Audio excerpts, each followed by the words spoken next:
Caroline, la première question que je souhaite te poser, c'est quand la première fois tu t'es posé dans ta vie la question du sens? Du sens de la vie. Alors, c'est, je pense, vers l'âge de 7 ans. Et ça a commencé un petit peu donc vers la spiritualité ou quelque chose que parce que je me posais déjà énormément de questions sur plein de choses et puis mes parents n'étaient pas très capables de me répondre en général. Donc j'avais cette impression d'avoir un secret quelque part dissimulé et ça m'embêtait bien quoi. J'aime pas ça. J'aime bien que ça soit clair en fait hein, les choses. Et donc, un jour, je vais à la messe avec ma grand-mère, qui était ma mère de cœur, en fait. Hein.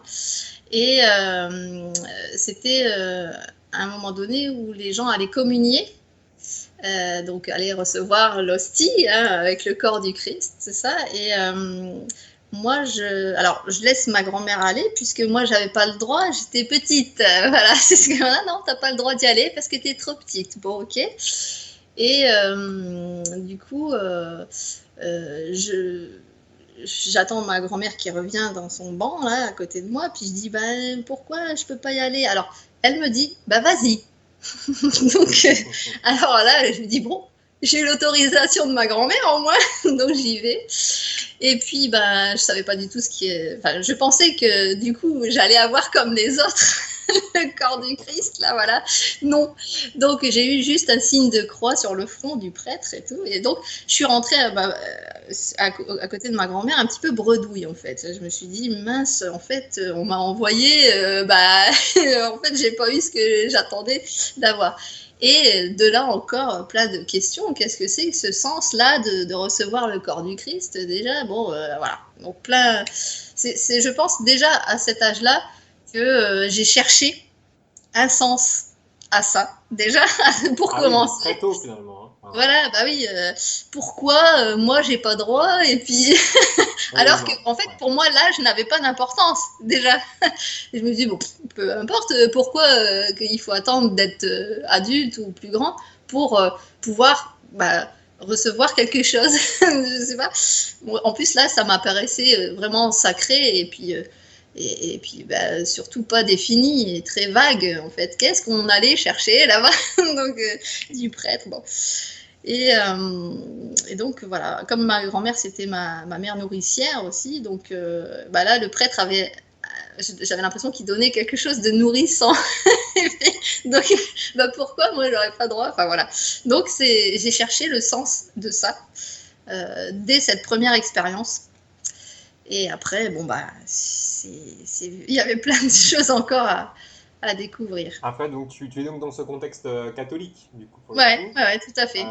Et tu as grandi, tu gardes après, jusqu'à ton adolescence, tu vas garder encore ce sentiment, ce rapport au Christ, ces questionnements par rapport au religieux. Alors, c'était.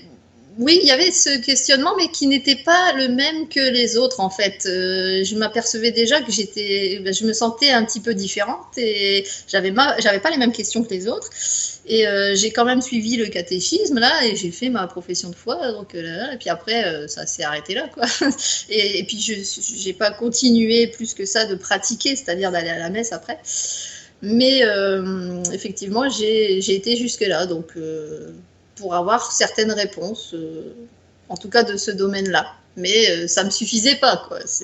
Moi, je voulais aller au-delà de ça et il y avait plein de questions qui me restaient encore sans réponse. Tu as déjà le sentiment qu'il y avait quelque chose de... Oui, tu parlais de spiritualité, peut-être que ce mot spirituel, tu l'as connu peut-être plus tard, mais Oui, quelque chose d'au-delà, finalement, de la religion, qui était un sentiment de sacré. voilà, le sacré. Et le sens du sacré, du coup, quel est-il? Voilà, c'était ça.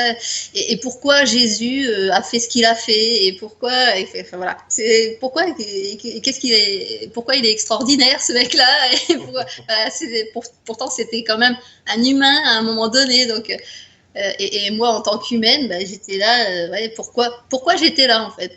Et ça c'est une question qui m'est vite arrivée, mais à laquelle j'ai pas eu de réponse pendant presque jusqu'à maintenant quoi. C'est relativement récent que j'ai pu un petit peu mettre une réponse là-dessus.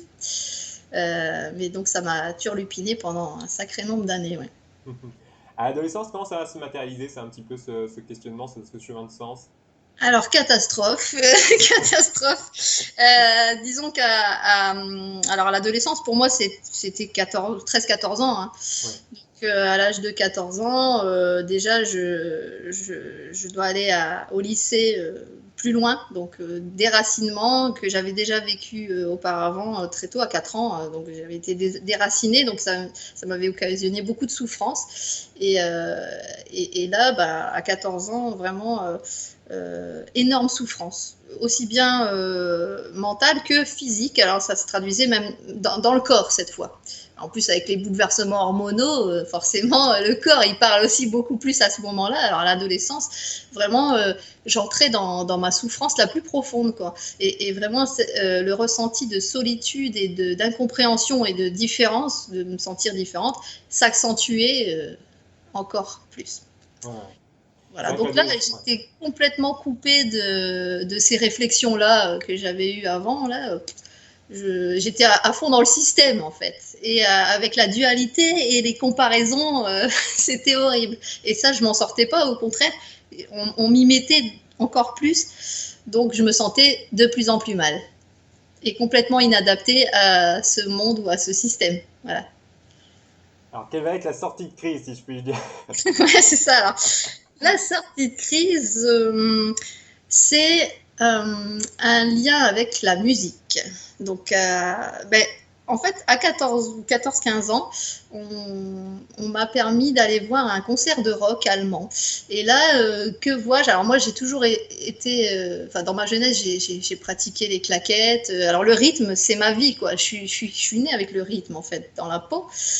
J'ai beaucoup dansé, tout ça, et je vois un concert de rock allemand où il y a une batteuse, donc si on peut appeler ça comme ça. Donc et là je me dis, mais c'est cet instrument dont je veux jouer. Et là c'est une femme à la batterie, ce qui était rare à l'époque, encore plus que maintenant. Et là, donc, commence à cheminer dans ma tête bah, cette reliance à la musique, qui pour moi, la musique est vraiment un lien spirituel par excellence. Mais je ne le savais pas encore à ce moment-là. Hein. C'est juste que Oui, ça oui, je comprends venait, bien. voilà, ça venait à moi. Et à 17 ans, je commence à prendre des cours de batterie. Donc, je m'inscris à l'école de musique. Et là, c'est un début de sortie de crise parce que ça me donne un nouvel élan, une nouvelle joie, une nouvelle reliance à quelque chose que j'ai profondément, que je ne sais pas du tout identifier, hein, mais le rythme déjà. Ouais. Ça, ouais, ça c'est clair qu'il est identifié celui-là. Et ça s'assimile un peu au battement du cœur finalement, c'est la vie. Donc ça me redonne vie, voilà, de me relier à ça, puis de pratiquer finalement, tout en n'étant pas confiance en moi. Hein, c'était le début, je dis oh, je vais jamais y arriver. Mais on m'a donné confiance et on m'a dit que j'avais un don pour ça, donc ça Ah m'a oui, apporté. sinon tu témoignes là, c'est important. C'est-à-dire que je pense qu'aujourd'hui, il y a beaucoup de jeunes aussi qui sont un peu paumés, un peu perdus, qui ont besoin qu'on les accompagne simplement dans leur mise en confiance en soi, quoi. Parce qu'ils sont Tout à capables fait. de faire plein de choses, mais encore faut-il quelqu'un pour un peu les pousser à se réaliser simplement et leur donner l'occasion aussi de le faire, quoi. Oui, puis juste de leur faire prendre conscience en fait de ce qui les anime finalement. Parce que parfois ils sont coupés de ça et juste de parler de certaines choses, de leur poser la question qu'est-ce que tu aimes vraiment dans la vie, quoi, qu'est-ce qui t'appelle. Ben voilà, à ce moment-là, j'aurais peut-être pu répondre le rythme, la batterie, à 17 ans. Et c'est vrai qu'en consultation actuellement en naturopathie, je reçois des 17 ans. Alors c'est plus la même époque, hein, mais ils sont encore. Alors ils sont plus avancés parce qu'ils se posent ces questions-là où ils arrivent plus à parler pour certains justement des difficultés que moi j'arrivais pas à les verbaliser à l'époque. D'accord. Et mes difficultés, j'arrivais pas. Puis en plus, j'avais pas l'autorisation déjà de parler de moi, donc ça a été un gros travail. Que les jeunes d'aujourd'hui, ils ont plus de facilité à parler d'eux, et donc il suffit de leur poser les bonnes questions pour hop, mettre le doigt sur la connexion qu'ils vont faire avec ce qui les anime, quoi, ce qu'ils aiment vraiment. Et comme ça, ils pourront cheminer sans laisser ça de côté, quoi. Oui, puis j'ai la sensation aujourd'hui que il y a quelque chose de plus pressant dans le sens où on a l'impression qu'il faut effectivement se dépêcher en quelque sorte Ouais. de trouver du sens. Je ne sais pas si c'est dû à toutes ces images qu'on voit à la télévision de catastrophes naturelles, de crise. On parle souvent depuis 2007, hein, même avant, on parlait déjà de crise. C'est Mmh. répétitif. Dans tous les secteurs de la société, on parle de crise, de crise. je pense que cette génération qui a baigné dans cette atmosphère de crise, en fait, de dire il y a une crise environnementale, écologique, sociale, Ouais. elle a du coup besoin de se poser beaucoup plus rapidement des questions et de se prendre en main, quoi. Exactement. Et du coup, ouais, ouais, ça met une pression finalement, parce que à 17 ans, je suis désolée, mais on ne sait pas encore ce qu'on veut faire de sa vie, quoi. Et on n'a presque rien vécu encore justement de l'expérience de vie qu'il faut avoir pour savoir exactement ce qu'on va vouloir faire, quoi, et mettre en œuvre, et surtout être ou devenir. Et donc ça, à cet âge-là, bah, même maintenant, hein, c'est pas. Alors il faut ralentir. Et dans cette société actuelle qui nous met la pression pour accélérer sans cesse et que tout va beaucoup plus vite qu'avant aussi, ben, c'est très difficile maintenant de ralentir en fait. Et il faut savoir pourquoi on ralentit aussi. Et donc voilà, Ouais, ouais. c'est de là qu'il faut se poser les bonnes questions. Je vois beaucoup de jeunes qui partent notamment, ce qui est pas mal d'ailleurs, qui partent à l'étranger maintenant, qui ont envie. Bon, il y a Erasmus hein, qui existe, qui est très bien. Et puis il y a d'autres choses aussi qui existent où on voit des jeunes qui ont envie de partir travailler un peu à l'étranger pour voir autre chose, en fait, se rendre compte. Et c'est vrai que, avec un petit peu de recul, pour avoir quand même parlé avec pas mal de monde, de jeunes qui sont partis, je me rends compte que ça leur donne aussi un recul par rapport justement à ce qu'ils veulent, quoi. Ouais, bah, c'est bien parce qu'en plus ils vont expérimenter des choses, ils vont connaître d'autres cultures, donc ils vont voir ce qui se passe ailleurs, qui est possible, qu'ils n'auraient pas eu l'idée d'imaginer éventuellement. Hein. Donc ouais, forcément. Après, ça aide aussi à mieux se connaître, de voyager effectivement, si on en a la possibilité. Hein. Moi, j'ai pas eu cette Bien sûr. possibilité en étant jeune, donc effectivement, ça peut aider. Mais il y a une double face, hein, évidemment. Ça peut aussi favoriser la fuite de soi-même. Bien sûr. Voilà.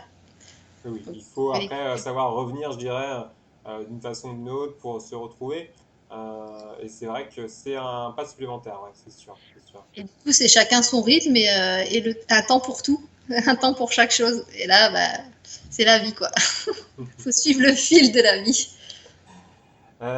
Après, donc toi justement, parlant de fil de la vie, justement, tu entres dans cette école de musique, tu fais de la musique, et là tu décides finalement de t'orienter vers certaines études après le lycée, je suppose. Ouais, et là aussi c'était très difficile parce que bah, j'ai eu. Alors j'avais justement l'envie de mieux m'exprimer et d'avoir le verbe plus facile parce que j'étais très timide. Voilà, donc j'ai dû travailler là-dessus et c'était très difficile pour moi. Je savais pas comment m'y prendre. D'ailleurs, je voulais aller voir un psy à l'époque, mais j'ai pas pu non plus. Donc, pour me sortir de cette timidité. Mais de pratiquer l'instrument et en plus la batterie, ça aide quand même. Enfin, je veux dire, ça permet de sortir de sa zone de confort parce que là, Ouais, le batteur, c'est un peu un petit chef d'orchestre quand même. Hein. C'est un petit peu lui qu'on doit suivre normalement hein, quand tout se passe bien. Donc là, il fallait que je m'affirme un peu, quoi, hein, déjà rien que musicalement. Et du coup, bon, bah, ça m'a mis un pied dans l'art. Et l'art, pour moi, c'est un moyen d'expression aussi. Donc, de s'exprimer autrement que par le verbe. Et on a tellement de choses à exprimer autrement que par le verbe. Donc, voilà, ça m'a mis un pied là-dedans, dans l'art en général. Et j'ai compris que bah, j'avais des potentiels artistiques divers et variés. Il n'y avait pas que la musique non plus. Et donc, ça m'a permis d'évoluer aussi pour pouvoir m'exprimer et savoir ce que j'aime et ce que j'aime pas. Donc, parce que là aussi, ça met du temps pour se trouver comme ça. Et bah après, les études, donc, je me dirigeais vers les langues. En fait, je voulais voilà, pouvoir parler les langues parce que justement, ça m'aurait permis d'échanger avec plein de monde sans voyager, puisque je ne pouvais pas voyager. Eh bien, je voulais recevoir, accueillir et échanger avec des personnes qui venaient de l'étranger. Voilà. exactement. Et donc, je me dirigeais vers les langues. Alors, à ça, il y avait trois possibilités. C'était soit langue étrangère appliquée qui allait m'obliger 3 ans plus tard à aller travailler à l'étranger, de toute façon, ou faire au moins un stage. Et la langue et civilisation étrangère qui est destinée plutôt à être prof, quoi, dans l'enseignement. Et D'accord. moi, bah, j'avais envie ni de l'un ni de l'autre dans les débouchés. Donc, alors, j'ai fait quand même une année de langue étrangère appliquée, une première année, le temps de pouvoir accéder à un BTS tourisme et loisirs, qui là, bah, qui offrait une possibilité de langue étrangère appliquée aussi, mais au tourisme. Et comme moi, je voulais accueillir les touristes, c'était parfait, BTS tourisme, voilà. Donc j'ai fait ça et j'ai pris l'option accueil animation qui n'était pas l'option commercialisation de voyage. J'avais pas envie de vendre, moi. Voilà, j'avais envie d'accueillir. Voilà. Dans l'échange culturel, voilà. C'est ça. Et éventuellement d'être guide aussi. J'avais cette idée-là, ça me plaisait bien. Donc voilà, ça m'a amené à faire un BTS tourisme et loisirs. J'ai travaillé un petit peu plus dans la culture que dans le tourisme, mais de toute façon les deux sont liés. Oui. Mais c'est pas l'essentiel de toute ma période salariée. Oui, parce qu'aujourd'hui, quand même, tu es naturopathe. Ouais. Tu pratiques aussi l'énergétique. Est-ce que tu peux nous dire un petit peu comment c'était venu justement à travers toute expérience salariée? C'est important pour comprendre, pour l'auditeur, d'avoir ce cheminement un petit peu de passer du BTS tourisme à l'entrée dans ces médecines douces.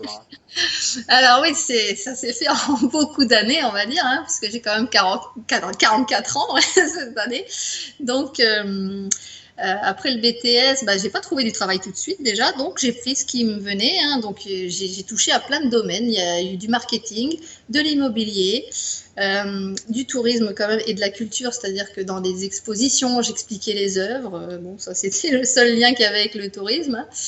À un moment de ma vie, donc j'ai quitté la région aussi, raison sentimentale, donc là aussi c'était compliqué. Et je suis revenue grâce à une période où j'ai pu travailler chez Disney, c'est-à-dire à Disneyland Resort Paris, suite à un casting. En fait, un casting qui m'a permis d'incorporer le département artiste-interprète parade des personnages. Donc, à nouveau, l'art rentrait dans ma vie et venait me sauver d'une situation sentimentale désastreuse. Donc, voilà. Et j'ai vraiment apprécié ce travail qui a duré que 4 mois, mais c'était intense. Et ça m'a sauvée, quoi. Ça m'a fait renaître, encore une fois. Voilà, ça c'était la période de ma vie la plus intense et la plus courte, mais professionnellement, j'avais trouvé quelque chose qui me plaisait et que j'aimais faire. Et là, donc, il y avait l'art et il y avait aussi les langues, parce que là-bas, il y a des Polonais et des Italiens, Espagnols, il y a tout ce qu'on veut pour parler les langues, c'était génial, quoi. Donc, il y avait vraiment, j'étais dans mon élément sous plein d'angles différents. Et donc là, j'ai vraiment sociabilisé à fond. Et après, je suis revenue un petit peu dans le cauchemar du système, puisque j'étais en fin de contrat. Donc, je suis revenue ici dans la région et puis j'ai fait des petits boulots à droite à gauche et j'ai eu 3 CDI. Comme tu parlais des crises tout à l'heure, voilà, j'ai été licenciée de 3 CDI suite à crise, n'est-ce pas? Mais c'était un beau prétexte aussi pour beaucoup d'entreprises.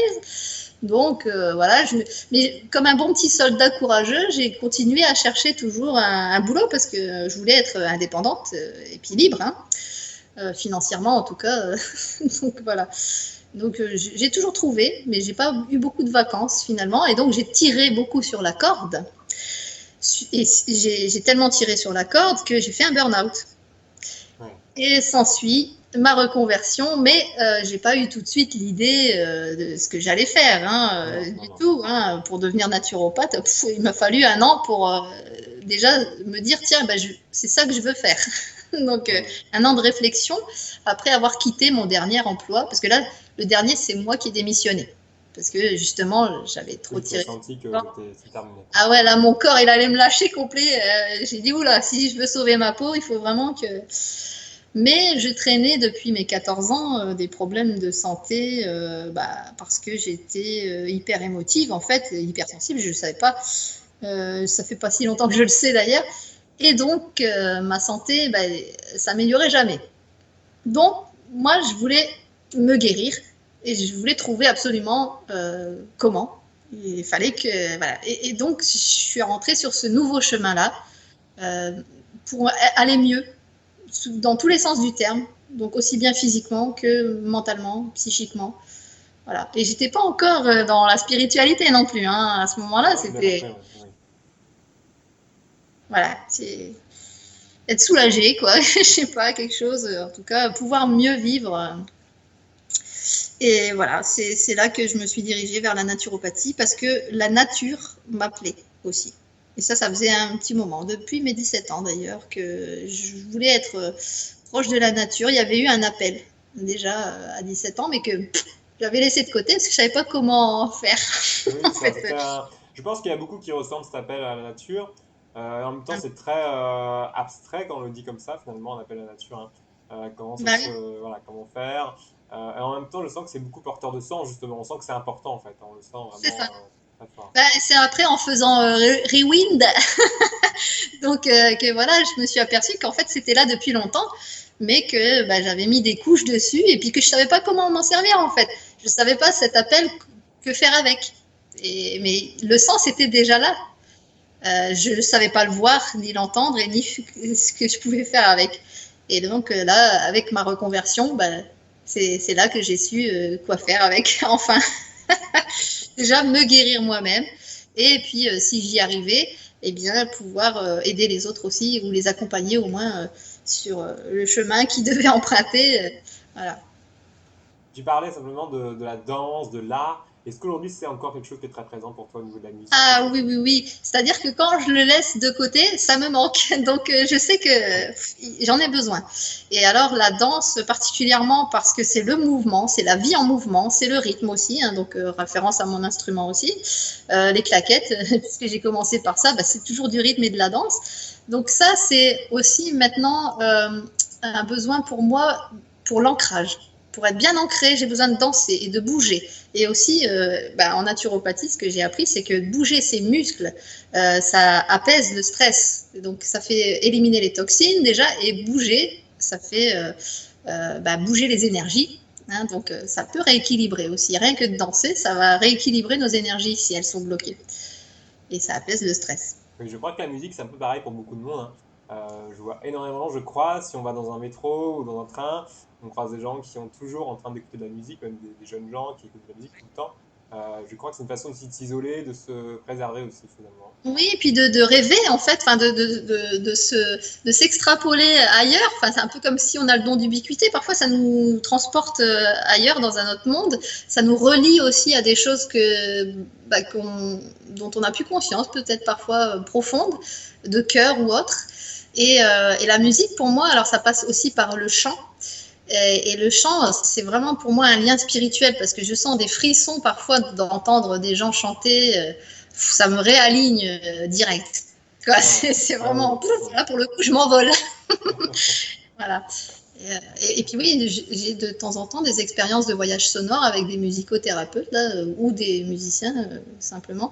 Bah, je sens que ça fait vraiment de l'effet énergétiquement. Donc ça fait du bien au moral et ça fait s'évader quand on ne peut pas voyager autrement. Et ça nous relie à quelque chose de plus grand aussi.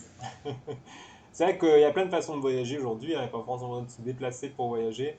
La musique permet de voyager, mais aussi simplement le chant, mais aussi à travers son accès par rapport à Internet, aux discussions, aux échanges qu'il peut y avoir avec des gens du monde entier.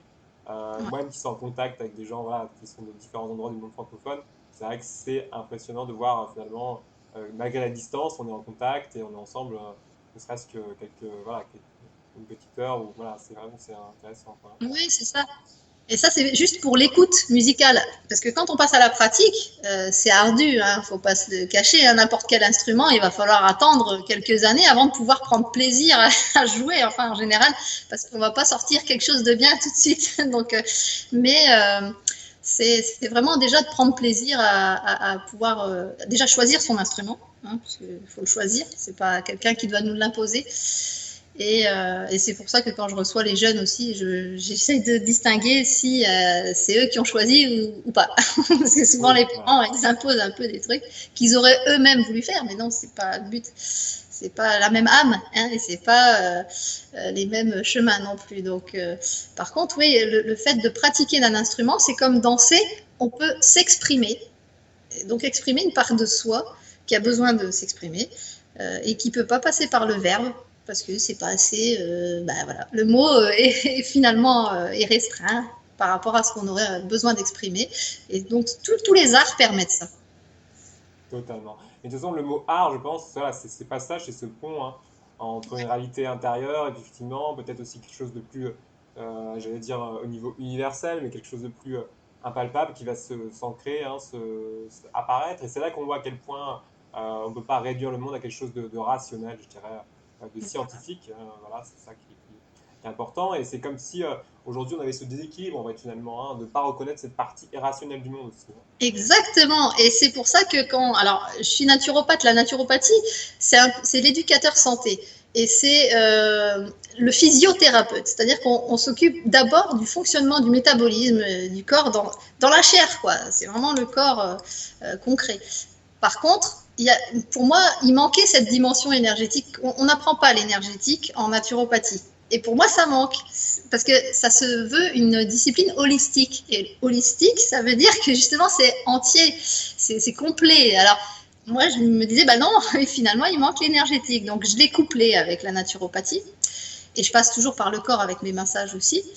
Mais voilà, cette dimension énergétique, elle est nécessaire à l'équilibre de tout un chacun et la dimension spirituelle aussi.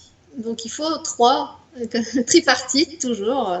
Et le psycho-émotionnel fait partie de la psyché, hein, mais l'émotion, c'est quand même un petit peu mélangé un petit peu à tout. Et elle doit être exprimée. L'émotion doit être exprimée.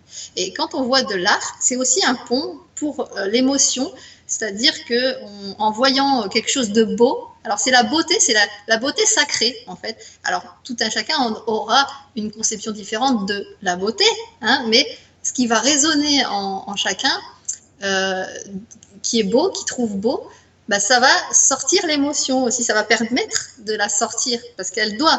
Parce que tout ce qui ne s'exprime pas s'imprime dans le corps et va rigidifier quelque chose dans le corps qui va faire des dysfonctionnements organiques. Voilà. Donc la boucle est bouclée, hein, tout ça, tout est relié, quoi, comme chez le kiné. Je suis en train de me dire, effectivement, il y a déjà un pont à comprendre, finalement, les limites aussi de la médecine conventionnelle, d'aller vers le médicament. Tu Ouais. parlais d'éducateur santé, donc là, on va avoir une responsabilité de la personne, une implication, un engagement. Et c'est là qu'on comprend qu'effectivement, le patient, il s'engage aussi dans la santé, dans sa santé, hein. Oui, voilà, c'est une responsabilité d'apprendre, de vouloir prendre soin de soi. Déjà, c'est la base et c'est le premier pas, hein. Mais moi, je me suis longtemps demandé comment faire.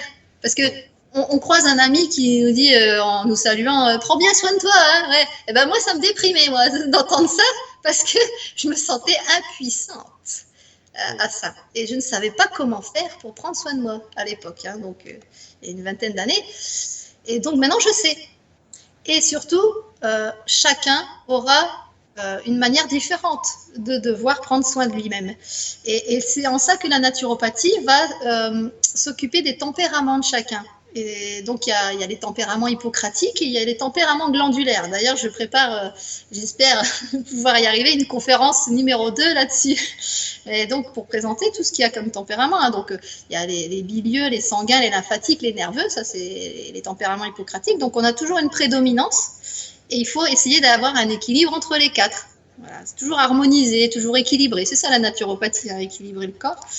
Et après, on a les glandes aussi. Et les glandes, le système endocrinien est très lié au système nerveux. Et donc, dès qu'on est stressé, il y a les glandes qui dysfonctionnent, quoi. Donc, et les glandes, elles ont un aspect affectif aussi, émotionnel. Donc, quand on arrive à distinguer les prédominances aussi des glandes qui nous concernent, on peut aussi travailler là-dessus et essayer d'équilibrer, d'harmoniser tout ça. Parce que les glandes, les principales, hein, c'est la thyroïde, le pancréas, les surrénales, les gonades et l'hypophyse et l'hypothalamus qui règlent tout ça dans le système nerveux central. Donc vraiment, voilà. Et on peut un petit peu s'identifier avec, et sans mettre d'étiquette, hein, parce que surtout pas d'étiquette, faut en assez. Mais au moins, on peut prendre conscience de ce qui est déséquilibré et de ce qui. Et après, en naturopathie, en me consultant, enfin en tout cas en consultant un naturopathe, on va pouvoir savoir comment œuvrer pour trouver l'équilibre. Et ce que tu évoques là, moi, ça me met quand même aussi en avant finalement un peu notre ignorance dans le sens où l'être humain est complexe et Oui, personne ne naît avec un mode d'emploi de soi-même à la naissance, ce qui est bien dommage. Et c'est trop simple en fait, ce serait trop facile. et c'est vrai qu'on se rend compte, c'est là qu'on se rend compte aussi de la diversité aussi des fonctionnements des êtres humains, parce que personne n'est pareil. C'est ça qu'on se rend compte aussi, je pense, en naturopathie. Oui, oui, oui. Et déjà, on part par le corps. Enfin, on commence par le corps. Parce que c'est le corps qui va exprimer tout ce qu'il y a à l'intérieur qui est invisible, là, tout ce qui est secret, là, qu'on n'arrive pas à distinguer. Donc, on voit d'abord les symptômes.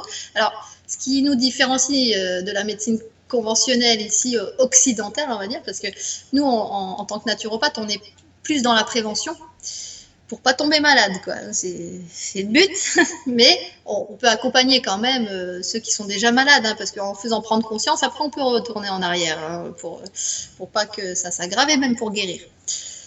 Puisque de toute façon, c'est nous-mêmes qui pouvons nous guérir, donc avec une conscientisation et une aide du corps, c'est toujours possible. Mais on va vers la prévention plutôt que l'antisymptomatique que la médecine occidentale propose. C'est-à-dire que là, on est déjà malade, alors ils nous diagnostiquent une maladie, donc on a une étiquette déjà de maladie, hop, on est malade. On peut même s'identifier à la maladie, ce qui est vraiment horrible. C'est contre-productif, ça, contre-évolutif. Et donc, nous, on essaye de ne pas faire d'antisymptomatique en allant trouver la cause de la cause de la cause profonde du dérèglement, du déséquilibre. Quand est-ce qu'il a eu lieu? Parce que la question qu'un naturopathe va poser d'abord, c'est depuis quand vous avez ce symptôme? Et à partir de là, on va trouver ensemble pourquoi on est tombé malade. Et on va pouvoir aider, donc avec que des moyens naturels, de l'hygiène de vie en général, alors avec les petites plantes qui vont bien, mais pas que, hein, avec justement le fait de bouger son corps, de savoir ce qu'on met dedans et de ce qui sort, voilà, donc tout ça c'est très important, et l'hygiène psycho-émotionnelle, puisque pour les naturopathes, c'est la mauvaise gestion émotionnelle qui fait qu'on va tomber malade. D'accord. Donc toi, tu entreprends cette formation naturopathe, tu vas acquérir ces connaissances, et donc tu t'installes à ce moment-là directement en tant que praticienne naturopathie.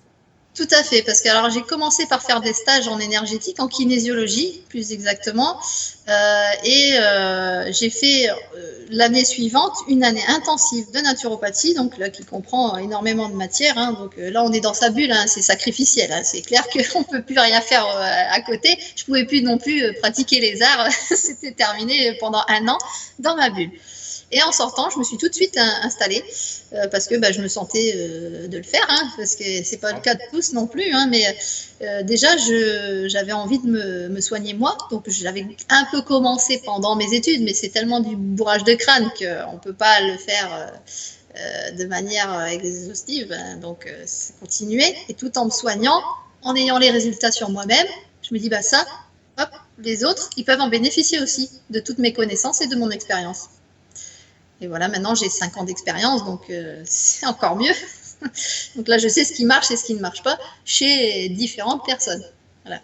Oui, ouais, bien sûr, après il y a l'expérience, personne ne remplacera l'expérience, je dirais que les personnes, j'allais dire les clients. Alors comment tu parles de patients, de clients? Ouais. On est obligé de dire client, mais bon. Oh non, je préfère dire consultant ou alors impatient. Parce qu'on l'est tous, plus ou moins, sauf ceux qui veulent une baguette magique, là, ça, c'est pas bien. Parce que si on ne croit pas à la magie encore, voilà, ça ne risque pas d'arriver. Donc voilà, il faut se prendre en main, effectivement, se responsabiliser. Et moi, je me suis jetée à l'eau, de toute façon. Hein, je n'étais pas confiante à 100% non plus au début, mais je n'avais pas envie de perdre de temps, de toute façon, puisque il fallait tout de suite agir, quoi. Donc, et puis je me sentais bien là-dedans. J'avais trouvé ma quête de vérité là, elle était assouvie, quoi. Et je savais que j'en avais encore plein à connaître. Ah, tu as ouvert une porte, oui, tu as ouvert une porte. Voilà, une grande porte. Ouais. Et surtout, je me suis moi-même améliorée, c'est-à-dire que je me suis guérie de syndromes que les médecins n'arrivaient pas ni à soulager ni à guérir, quoi. Donc moi, j'ai réussi. Donc ça, je suis fière de ça. Oui. Ça m'interpelle ce que tu dis parce que c'est vrai que souvent on se rend compte que les personnes qui se dirigent dans le secteur du social, dans le secteur de la santé, ils ont aussi des choses à guérir sur elles-mêmes en fait. Elles cherchent et sont en quête de guérison aussi. Bah ouais, alors je parle de guérison, alors ça peut être effectivement au niveau physique, mais aussi au niveau émotionnel, au niveau de leur histoire personnelle. On sent souvent aussi une quête d'aller vers les autres, mais aussi d'aller vers soi-même quelque part. Hein. Ben oui, c'est ça. Oui, puis moi, je reste convaincue, mais je peux me tromper, hein, que tous ceux qui veulent aller vers ce chemin de thérapeute, de devenir thérapeute, ça part d'une blessure qui a été vraiment forte au point de vouloir absolument s'en sortir, quoi. Mieux vivre et pour aller mieux, pour profiter de la vie, quoi, finalement. Et puis moi, j'ai trouvé le sens de la vie aussi par tout ce chemin-là. Et j'avais pas confiance en la vie, moi, avant, hein, du tout. Donc, je viens de très loin. Voilà, j'ai fait beaucoup de travail sur moi-même. Oui, il y a tout un développement personnel, un développement spirituel qui arrive à quel moment finalement, la spiritualité? En quel moment tu te dis, là, il y a quelque chose, je touche du doigt quelque chose qui me dépasse finalement mon corps physique, où il y a une autre dimension qui va finalement au-delà de moi en tant que individualité, quoi. Ouais, alors ça c'est au moment où j'ai rencontré mon futur maître Reiki et qui était avec moi en stage de kinésiologie. Alors il n'y a pas de hasard bien évidemment, mais ça on le sait qu'après aussi. C'était mon binôme en stage de kinésiologie. Alors effectivement, après il m'a ouvert sur le Reiki, qui m'a permis de méditer aussi, parce que je ne savais pas du tout méditer. Alors moi, blocage complet du mental, parce que je suis douteuse professionnelle et mentale plus. Donc voilà, et la porte d'ouverture vers la méditation, ça a été le Reiki pour moi, et avec toute sa dimension spirituelle, effectivement, que j'ai pu toucher du cœur, on va dire, toute cette dimension-là. À partir de là, donc c'était en 2013, 2014, quoi. D'accord. Assez tard, hein, assez tard. Oui, il y a un temps pour tout. Voilà, c'est ça. Mais du coup, après, ça a été beaucoup plus fluide. Oui.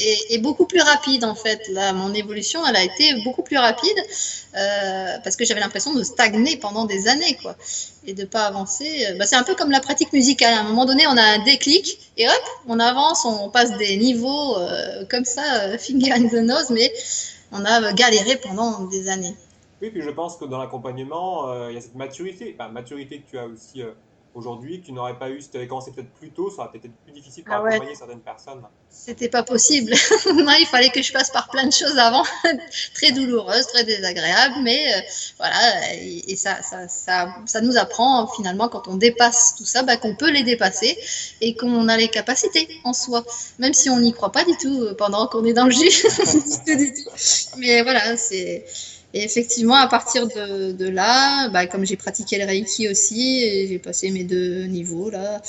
Et puis après, s'en est suivi beaucoup de rencontres avec des personnes comme toi, ou des médiums, ou une passeuse d'âme aussi, qui m'a fait encore avancer sur d'autres plans, et puis découvrir aussi d'autres capacités que j'avais que j'aurais jamais imaginé, quoi.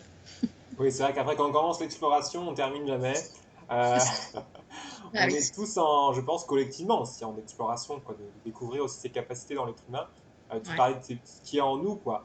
Et c'est vrai que quand je vois aujourd'hui tout ce qui existe, ne serait-ce qu'au développement personnel, de se motiver, des affirmations positives, etc. Moi, je pense de toute façon que c'est très bien tout ça parce qu'il y a une part de redécouvrir son pouvoir personnel et surtout de se remettre en confiance. On est quand même une société où moi je pense que c'est peut-être dû à notre éducation. On n'a pas du tout confiance en nous, on arrive à l'âge adulte sans avoir confiance en nous. On se mésestime totalement, on ne sait pas comment s'apporter de l'amour à soi-même, déjà, on ne s'aime pas assez, déjà ça aussi, ça se travaille, et c'est pas facile du tout. Mais c'est vrai qu'il faut essayer de rendre les choses simples. Mais moi, je ne suis pas née dans la naturopathie, je ne suis pas née dans le bio du tout. Mes parents mangeaient mal, mais vraiment très mal. Et je ne suis pas du tout née dans le spirituel. J'ai juste eu cette période catholique, là, voilà, c'était un petit enseignement, mais c'était pas ma spiritualité à moi, voilà, qui est venue vraiment très tard, en déclic. D'accord. Et est-ce que tu peux nous présenter un petit peu du coup tes activités d'aujourd'hui? Qu'est-ce que tu proposes aux gens et qu'est-ce que tu fais avec les personnes? D'accord. Alors j'ai 3 soins qui sont en synergie, donc, mais on peut les prendre tout à fait indifférenciés. Donc il y a la consultation en naturopathie. Donc la première, elle dure 1h30 parce qu'elle comprend aussi un bilan iridologique, c'est-à-dire que j'observe l'iris pour connaître le terrain physiologiques de la personne, ses fragilités, ses forces de naissance et du moment. Donc ça, c'est super, hein, c'est comme quand on va dans un jardin et qu'on découvre le terrain sur lequel on va pouvoir semer ou d'abord désintoxiquer. Voilà, donc ça, c'est l'observation de l'iris, qui est une science qui m'a fascinée durant mes études de naturopathie. Tous les naturopathes ne font pas d'iridologie, mais moi, j'en ai choisi ma spécialité. Donc, automatiquement, lors de la première consultation, je fais ce bilan-là. Après, j'ai plus à le refaire puisque ça ne changera pas. Et donc, 1h30 pour débroussailler tout ce qu'il y a à débroussailler. Et je m'occupe d'abord des symptômes de la personne ou des symptômes. Parfois, c'est des listes très, très longues. Mais il y a du lien à faire et ça, c'est mon boulot. Et je fais les liens et je commence par la priorité du corps, de ce que le corps demande.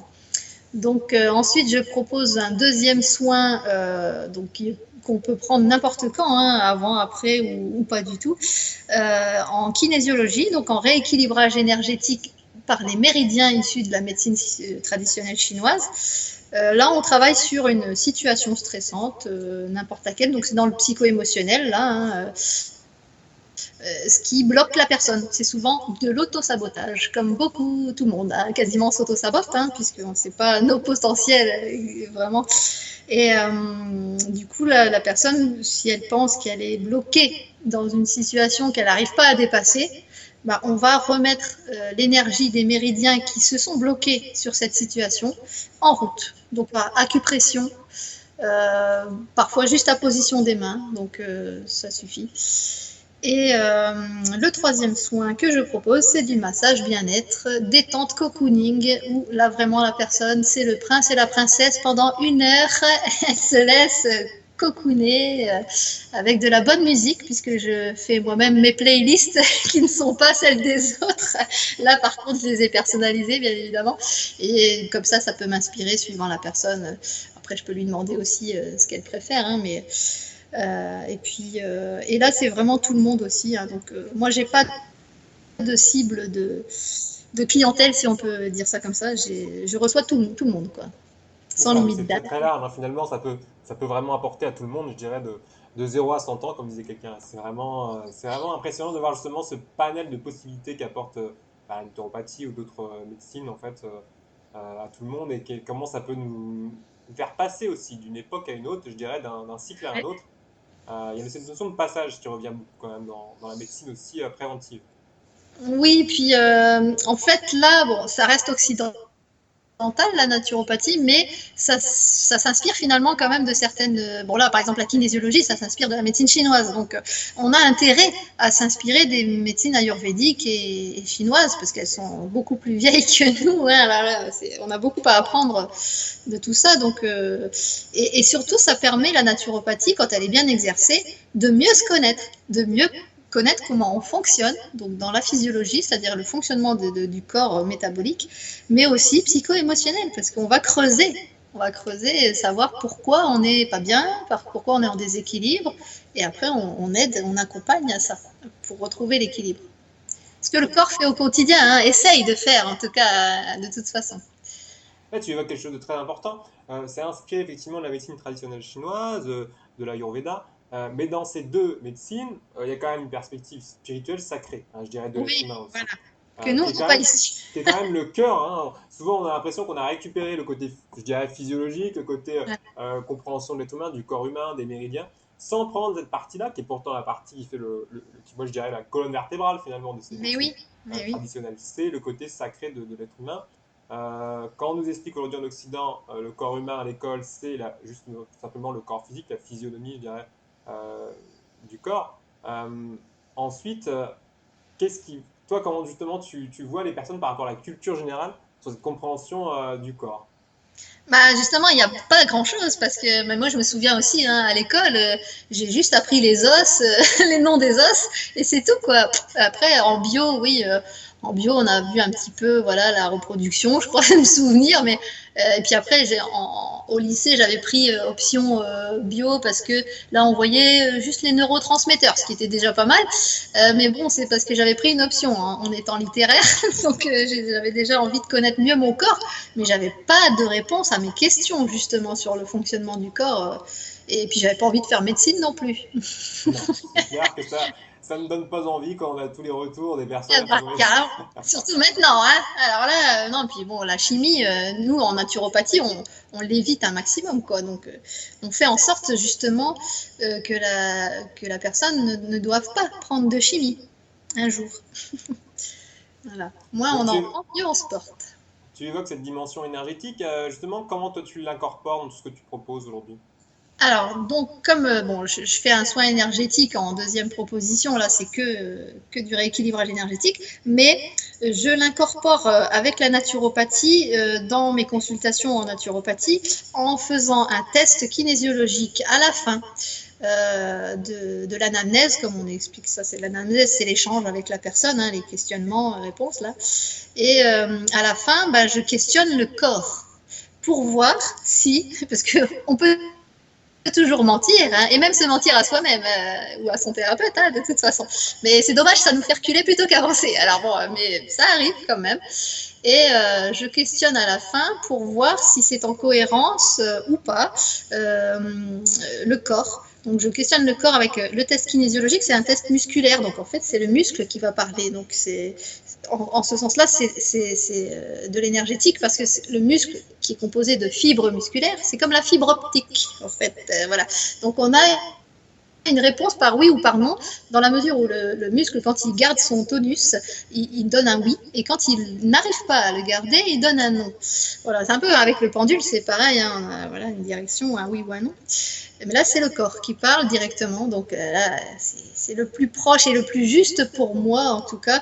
Donc, il me suffit de mettre la main sur la personne et c'est fait, quoi. Donc, j'ai souvent préparé une liste de plantes ou de micronutrition que je pense qui pourraient convenir à la personne pour l'aider à se rééquilibrer toute seule hein, au niveau de son corps. Et bah, à la fin, avec ce test musculaire, j'ai confirmation de ce que je peux conseiller à la personne, qui reste libre après de commander les plantes et les micronutriments que je lui aurais conseillés avec des bons de commande parce que je travaille avec des laboratoires contrôlés, de qualité, bio et tout. Donc, comme ça, on est sûr que ça soit du bon. Hein. Moi-même, j'en prends. Hein, donc, voilà. Et après, la personne est libre de commander. Ça a un coût, encore une fois, effectivement. C'est un budget, mais vouloir prendre soin de soi, bah, ça implique ça aussi. Un choix. Au-delà de l'aspect santé, est-ce que toi tu es allé à la rencontre de ces spiritualités orientales? Est-ce que tu es à la rencontre de toutes ces différentes visions du monde? Alors, juste en vidéo ou avec des gens qui sont allés là-bas. Effectivement, j'ai dans mon réseau des thérapeutes qui ont été en Inde ou en Chine ou au Japon, effectivement, qui m'ont relaté en fait leur expérience, mais moi-même, je ne suis pas allée vraiment tester. Après, je teste, oui, avec des plantes que je peux moi-même ingérer, donc je fais ma propre expérience, mais j'ai pas été non à la rencontre de gens de là-bas, quoi, directement. Oui, tu évoques un sujet extrêmement important, c'est les plantes. Aujourd'hui, il y a énormément là tu l'évoques dans un but thérapeutique, évidemment, d'exploration de soi, mais pas seulement thérapeutique, seulement il y a aussi le côté exploration de la psyché humaine, je dirais. Et aujourd'hui, il y a énormément de problèmes, de difficultés de drogue hein, dans le monde, hein, que ce soit en France ou ailleurs. On rencontre énormément de jeunes gens, même plus âgés, qui consomment des drogues. Euh, pour moi, ça parle énormément de notre inconscient aussi, le fait de consommer autant de drogue, qu'il y ait autant de personnes qui cherchent la fuite. Ouais, oui, la fuite de la douleur ou de la gêne ou de l'inconfort, effectivement. Donc, et après aussi, il y a d'autres buts, c'est d'aller justement explorer l'inconscient là, avec l'ayahuasca, là, tout ça. Mais, Ayahuasca, oui, il y a le peyote, etc. etc. ouais, ouais. Puis bon, il y a différents aujourd'hui, il y a l'iboga, etc. Bon. Mais c'est vrai que j'ai le sentiment qu'il y a beaucoup de jeunes quand même qui sont en recherche, qui sont un petit peu en interrogation, qui est, comme je te disais, il y a une interrogation pressante. Certains, du coup, vont être attirés par ces drogues. À travers ces drogues, il va y avoir une ouverture. Hein. Moi, j'ai pu recevoir des personnes, effectivement, qui ont vécu une ouverture, mais il n'y a pas d'encadrement, c'est pas reconnu, il n'y a pas d'exploration grâce aux plantes, finalement. Et c'est là qu'en France, on a cette vision extrêmement fermée, je dirais, de drogue égale mal, en quelque sorte. Bah oui. Parce qu'il faut se rappeler quand même que c'est une plante avant tout, et Oui. que ça dépend ce que l'on en fait, hein, tout simplement. Voilà, puis la dose qu'on prend aussi. La dose est importante pour tout. Donc, c'est la dose qui fait le poison, comme on dit. Hein. Donc, faut avoir vraiment le bon dosage. Et c'est pareil dans mes conseils, quoi. Après, oui, je pense que dans d'autres pays, on n'a pas cette peur de la plante comme on l'a ici aussi. Bon, mais celle-là, elle est instaurée par les laboratoires pharmaceutiques. Il ne faut pas se leurrer. Hein. Donc, surtout, ne prenez pas des choses naturelles, ça marche pas. Ou voir c'est dangereux. Alors, faudrait savoir. C'est comme l'homéopathie. Hein. Ah ben non, ça marche pas. Puis après, bah, c'est dangereux. Ou alors, enfin voilà, c'est vraiment tout dans l'incohérence, hein, comme d'habitude. Puis là, on est en plein dedans en plus avec le Covid là. Donc, il faut voir ce que, surtout la chimie, fait comme effet délétère. Ça, c'est vraiment beaucoup pire que ce que peuvent faire certaines plantes, même à un dosage qui ne serait pas adéquat. Il faut remettre les choses dans leur contexte, quoi. Oui, Puis surtout, il faut essayer d'expérimenter. Bien sûr, tout en soulignant que, bon, c'est vrai que, tout en soulignant que, voilà, la médecine conventionnelle, la médecine chimique peut avoir aussi ses intérêts, évidemment, peut être compréhensible dans une histoire aussi qui est la nôtre. Hein. Oui, mais dans l'urgence. Voilà, dans l'urgence, exactement. Retrouver le temps long, aujourd'hui, ça serait un petit peu la morale de l'histoire. Hein. Ouais, c'est ça. Ah, mais c'est vrai qu'il faut ralentir et surtout être à l'écoute de son corps, quoi. Et c'est ça la morale aussi, enfin la conclusion qu'on pourrait tenir ici, c'est que qu'est-ce que nous dit notre corps? Il va crier, il va nous le faire savoir par de la douleur ou par un inconfort. Et donc se poser la question, qu'est-ce qu'il veut me dire à ce moment-là? C'est ça. Il faut être à l'écoute de son corps comme ça, par l'intermédiaire des 5 sens qui nous sont offerts dans cette vie terrestre, d'abord. Je te remercie, Caroline. Il y aurait une dernière question que je vais te poser. Quelles sont aujourd'hui tes espérances et tes projets pour l'avenir, pour les temps qui viennent? Eh bien là, avec la période qu'on a vécue un petit peu particulière, c'est déjà de pouvoir retrouver mes anciens consultants et d'en trouver des nouveaux. Et donc pour ça, j'avais l'habitude avant le confinement de faire des salons bien-être, d'être présente donc et de donner des conférences donc sur les sujets justement sur l'iridologie. Et justement, j'en préparais une sur les tempéraments là pour qu'on puisse s'identifier, se reconnaître et un petit peu comprendre comment on fonctionne. Et surtout aussi pour qu'il y ait des relations plus harmonieuses en fait, hein, parce que quand on comprend, enfin quand on se met un peu à la place de l'autre, ça marche mieux quand même un petit peu. Et donc je vais œuvrer encore vers ça, mais avec d'autres moyens, puisque pour l'instant on est encore bloqué, on n'a pas de salon possible, je ne peux pas faire des conférences, en tout cas les lieux sont restreints, très difficiles là actuellement. Donc je vais peut-être passer par le net pour le faire, mais ça encore c'est une nouveauté, il va falloir que je m'y mette. On va s'initier au net, et puis effectivement on voit beaucoup de créativité à travers Internet en ce moment. Hein. J'en suis la preuve, je dirais. Bah oui, non mais voilà, et grâce à toi justement, tu vois, c'est la première fois qu'on m'interviewe comme ça, hein, donc c'est une première, et c'est très bien. Je remercie la vie de t'avoir mis sur mon chemin pour justement me redonner confiance dans cette direction-là, parce qu'il va falloir que je change mes manières de travailler, quoi. Mais ça va m'apporter que du bon, hein, du supplémentaire, on va dire. Mais j'aimerais bien quand même pouvoir refaire ce que je faisais avant, parce que c'était déjà très bien et ça me nourrissait aussi sous plusieurs aspects. Donc voilà, c'est ce que j'aimerais pouvoir faire. Et après, me tourner aussi vers la communication animale, puisque c'est ce que j'avais l'intention de faire juste avant aussi, qui a été annulé. Voilà. Après les humains, les animaux. Oui, c'est aussi, je pense que c'est ce rapport aussi différemment. C'est intéressant cette transition d'aller finalement, ça pourrait être notre mot de la fin. Il y a effectivement la communication avec l'être humain, mais on vit dans le monde du vivant, on n'est pas tout seul. Hein, c'est ça, voilà. Même les arbres, hein, je veux dire, les arbres. Là, j'ai eu une expérience en sylvothérapie l'année dernière qui était magnifique en Bavière. J'étais allée en vacances. Il y a un pin qui m'a appelé là, et j'ai médité avec lui et il m'a aidé à m'enlever une douleur dorsale quand même. C'était incroyable, donc c'est une superbe expérience. Donc avec les arbres, donc avec le végétal, en plus des plantes, hein, mais l'arbre, il est aligné, hein, il faut prendre exemple sur lui, il est bien enraciné. Et en plus, il communique avec ses racines, si c'est pas beau. Et après, il y a le monde minéral aussi. Donc moi, je vais aller explorer encore plus tous ces mondes-là, végétal, minéral et animal, puisque là, ça va me compléter tout ce que je sais déjà de l'humain, que j'ai pas fini encore d'en apprendre dessus de toute façon. C'est fascinant. Merci Caroline pour ce moment. Ben, je t'en prie. Merci à toi.